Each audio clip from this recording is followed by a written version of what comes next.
Jangan lupa like dan subscribe ya. A'udzubillahiminasyaitonirrajim. Bismillahirrahmanirrahim. Assalamualaikum warahmatullahi wabarakatuh.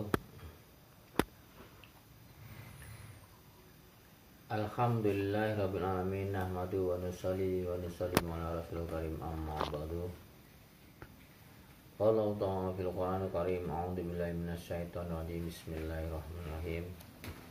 Ya ayyuhalladzina amanu taqullaha haqqa tuqatih wa la tamutunna illa wa antum muslimun.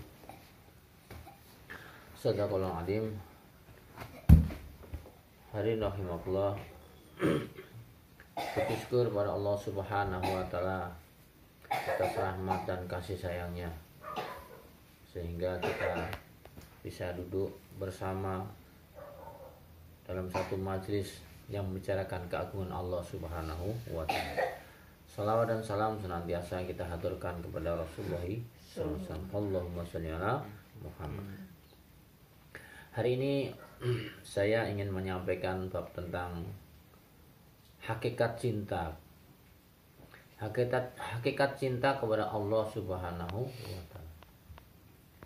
Ketika seorang ditanya tentang cinta, maka orang senantiasa berbicara tentang cinta itu adalah sesuatu yang berkaitan dengan hawa nafsu.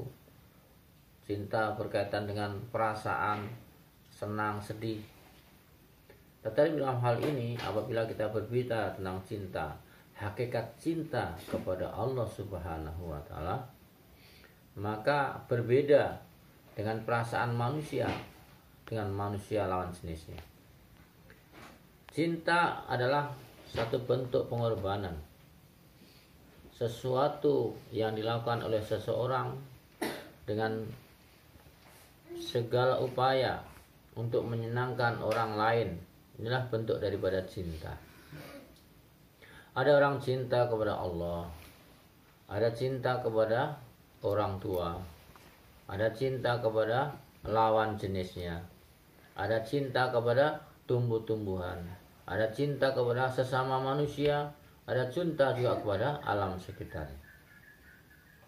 Namun hakikat cinta yang kita bahas hari ini adalah bagaimana seseorang ini cinta yang sebenarnya kepada Allah Subhanahu wa taala. Ketika orang berbicara masalah cinta, maka terkadang mereka mengatakan ini karena ada sesuatu yang telah diberikan kepadanya sehingga dia cinta. Ada orang bertanya, takut mana antara kamu, ibu kamu dengan bapak kamu? Maka pasti banyak orang yang mengatakan takut kepada bapaknya. Alasannya apa? Karena bapaknya garang, bapaknya suka mukul. Ada juga ditanya, takut mana bapak dengan mama? Ada yang mengatakan takut kepada mama. Apa alasannya? Karena mamanya suka ngerepek, suka marah-marah, suka ngomel-ngomel. Sekarang kita akan berbicara masalah cinta ini bukan karena rasa takutnya karena kemarahan, tetapi bagaimana membicarakan cinta ini karena kasih sayang. Apakah kita beribadah kepada Allah Subhanahu wa taala karena takut kepada Allah karena nerakanya? Ataukah takut karena betapa banyaknya Allah Subhanahu wa taala telah memberikan kenikmatan kepada kita? Betapa sayangnya Allah Subhanahu wa taala kepada diri kita.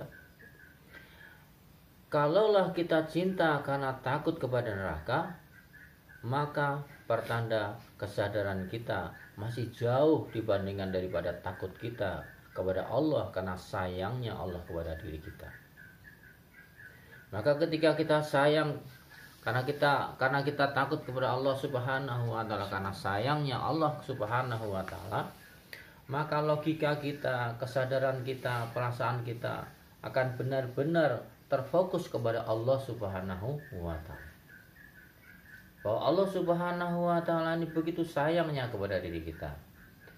Bahkan setiap makhluk manusia yang hadir di muka bumi ini diberikan kesempatan yang sama. Orang non-Islam, orang Islam, semua dikasih kesempatan yang sama. dikasih kesempurnaan tubuh yang sama, tangannya sama, kakinya sama, kemudian matanya juga sama, usahanya juga sama. Ada yang kaya, ada yang miskin, tergantung daripada usaha mereka masing-masing. Kalau kita berusaha sungguh-sungguh, insya Allah akan kaya, sebagaimana orang-orang Cina, ya, orang-orang Barat. Mereka orang kaya, banyak yang kaya. Kenapa?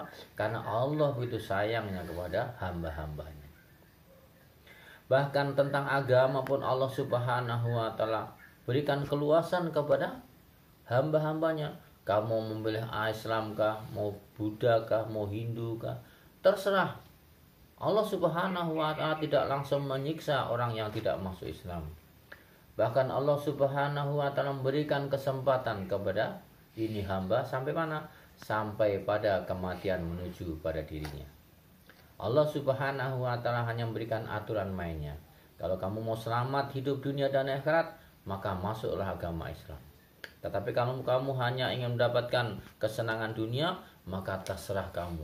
Kamu mau makan, kamu mau tidur, kamu mau bermaksiat, kamu berusaha, apapun diberikan kebebasan oleh Allah Subhanahu wa Ta'ala.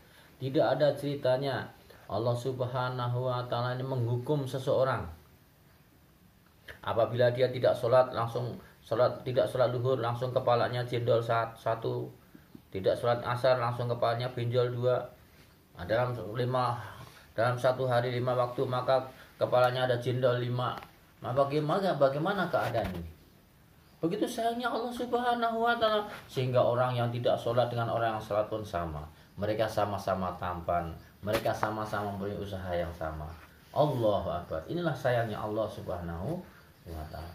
Lalu kenapa ketika Allah Subhanahu wa Ta'ala memberikan kesempatan, memberikan rezeki yang banyak, memberikan kesehatan, memberikan kesempurnaan kesehatan tubuh, memberikan kesempatan kaki bisa berjalan, kemudian memberikan kesempatan mata memandang dengan sesuka hati dia, lalu dia manusia ini tidak bersyukur kepada Allah Subhanahu wa Ta'ala, bahkan dia bermaksiat kepada Allah Subhanahu wa Ta'ala.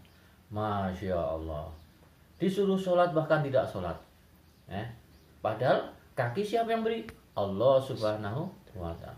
Siapa yang memberikan kesempurnaan tangan? Allah Subhanahu wa Ta'ala. Siapa yang memberikan kemampuan kita bisa makan? Allah Subhanahu wa Ta'ala. Karena ada orang yang di rumah sakit badannya sehat, tapi dia tidak bisa makan. Bahkan ketika dia bernapas pun harus dibantu dengan tabung pernapasan. Artinya apa? Artinya memberikan ujian kepada dia dan menjadikan ilmu, menjadikan iktibar, pembelajaran bagi orang-orang yang sehat. Oh, alangkah indahnya saya sehat. Karena sehat inilah yang memberikan oleh Allah Subhanahu wa Ta'ala. Karena kesehatan dari Allah Subhanahu wa Ta'ala. Maka selagi Allah Subhanahu wa Ta'ala dengan kasih sayangnya ini memberikan kesempatan kita untuk berjalan, untuk makan, untuk tidur. Karena semuanya pasti ada batasnya. Orang makan, kenyang. Kalau tidak sampai kenyang, mungkin dia mati duluan. Ada orang tidur, maka sampai kapan? Sampai dia bangun atau dia mati sebelum bangun. Ada orang yang buang istinja ke WC, buang sampai tuntas, atau kalau tidak tuntas dia mati duluan. Jadi 2 pilihan saja. Maka selesai apa yang dihajatkan atau mati sebelum hajatnya tertunaikan. Dan pada akhirnya manusia kembali kepada Allah Subhanahu wa Ta'ala. Oleh karena itu kasih sayang Allah Subhanahu wa Ta'ala sangat banyak sekali. Cuman manusia ini lupa dengan nikmat Allah Subhanahu wa Ta'ala. Disuruh sholat, tidak mau sholat, Masya Allah. Disuruh puasa, tidak mau puasa, Masya Allah. Apalagi sholat tahajud, Allahu Akbar. Oleh karena itu hadirin rahimakumullah, maka senantiasa kita pandanglah kasih sayang Allah Subhanahu wa Ta'ala. Jangan takut kepada neraka, karena Allah Subhanahu wa Ta'ala masukkan surga dan neraka itu karena rahmatnya Allah Subhanahu wa Ta'ala. Dan jangan bangga dengan sholat kamu, karena sholat kamu tidak akan bisa menolong dirimu masuk surga. Dan jangan bangga dengan kedermawanmu, jangan bangga dengan puasamu, jangan bangga dengan sedekahmu. Karena sedekahmu, dermawanmu tidak akan bisa membantu kamu untuk masuk, tidak bisa menyebabkan kamu masuk surga. Akan tapi kamu masuk surga karena rahmatnya Allah Subhanahu wa ta'ala. Maka yang penting bagaimana kita tetap melaksanakan sholat, tetapi mencari ridho Allah Subhanahu wa ta'ala. Kita tetap puasa, tetapi mencari ridho Allah Subhanahu wa ta'ala. Jangan sampai ada dalam diri kita rasa ujub, jangan sampai diri kita ada perasaan sombong. Aku adalah ahli ibadah, aku adalah ahli puasa. Oleh karena itu hadirin rahimakumullah, marilah kita senantiasa taat dan takwa kepada Allah Subhanahu wa ta'ala. Subhanallah wa bihamdihi, subhanallah wa bihamdika, asyhadu an la ilaha illa anta, astaghfiruka wa atubu ilaik. Assalamualaikum warahmatullahi wabarakatuh.